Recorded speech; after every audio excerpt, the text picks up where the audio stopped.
आजमगढ़ दीवानी कचहरी के सामने बरसों से फल बेचकर जीवन यापन करने वाले सोनकर समाज के विक्रेताओं को प्रशासन द्वारा हटाए जाने से उसकी रोजी रोटी पर संकट मंडरा रहा है।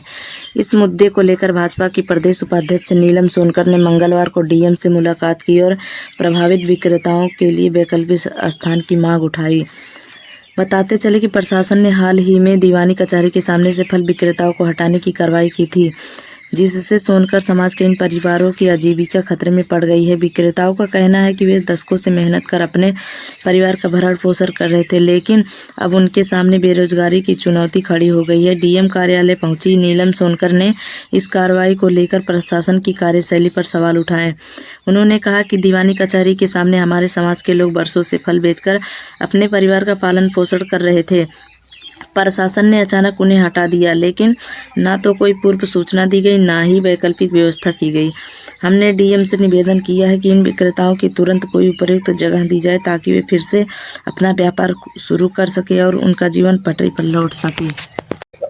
एक्चुअल में बात ये थी कि ये लोग 30 साल से ठेला लगाते थे, सर्किट हाउस के सामने लगाते थे और वहाँ पे कचहरी भी थी, तो शुरू से करीब मुझे लगता है कि 40 साल से वो लोग लगाते थे वहाँ पे, और मैं खुद भी 30 साल से देख रही थी। तो आज यूँ, क्योंकि जब पहले तो कम आबादी थी तो कम भीड़ होती थी, इतना पता नहीं चलता था। अब क्राउड बढ़ गया, ज्यादा हो गया, तो ज्यादा क्राउड होने की वजह से जैसा आपने बोला कि इसको दूसरी जगह स्थान पे शिफ्ट किया जाए, तो इसीलिए डीएम साहब से बात करने आई थी और इन लोगों को भी साथ में लेके आई हूँ ताकि ये लोग भी अपनी बात रख सके। डीएम साहब ने आश्वस्त किया है कि एक अच्छी जगह इनको करके वहां पे ठेला लगाने का जिससे इजाजत देंगे, जिससे इनके जीवन यापन अच्छे से हो सके। उसी मुद्दे पे आए थे। बहुत लोग यहाँ पे संतुष्ट हैं डीएम साहब की बातों से और सारी चीजों को करके अब आगे की कार्रवाई के लिए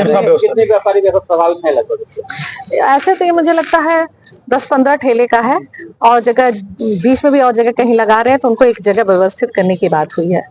ठीक है।